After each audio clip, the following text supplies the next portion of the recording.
Welcome to the Terrible Take, a mini podcast telling Steelers Nation what's on our mind.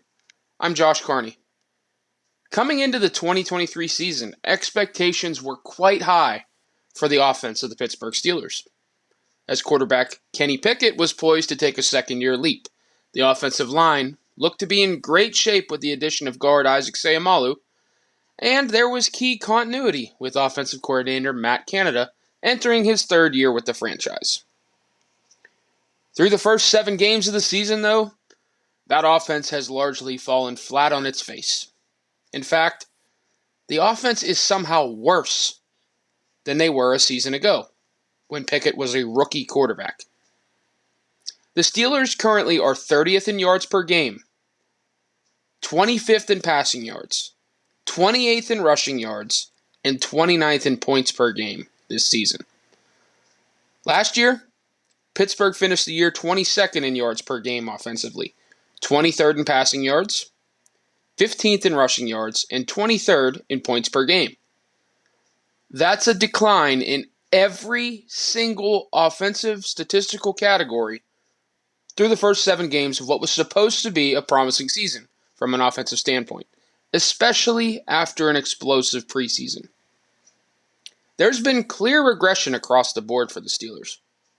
Pickett has had major struggles with his ability to process at times and has really fallen apart in the pocket. The run game is non-existent, as the offensive line can't establish anything up front, and Najee Harris and Jalen Warren haven't exactly gotten going on the ground this season. Not to mention, that same offensive line is having a very tough time protecting Pickett in the pocket too. Made all the more frustrating, when plays are there and schemed up, those offensive players aren't making the plays, like Deontay Johnson's drop to open the game on Sunday against the Jaguars, and then Pickett later missing Johnson wide open in the end zone in the second quarter of what should have been a walk-in touchdown. Instead, the Steelers settled for a field goal. It seems rather easy to blame the coaching, considering Canada has been under fire since he took over in 2021. But at some point, the offensive struggles are on the players too. They're not executing on the field, even if they aren't usually getting much help from a play calling perspective.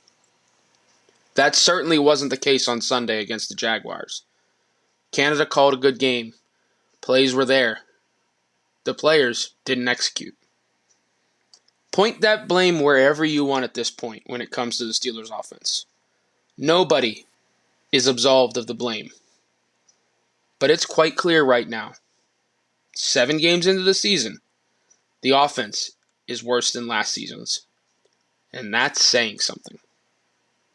Be sure to follow us at SteelersDepot.com and check out episodes of The Terrible Take every day at 5 p.m. Eastern Time. And check out The Terrible Podcast with Alex Kozora and Dave Bryan every Monday, Wednesday, and Friday.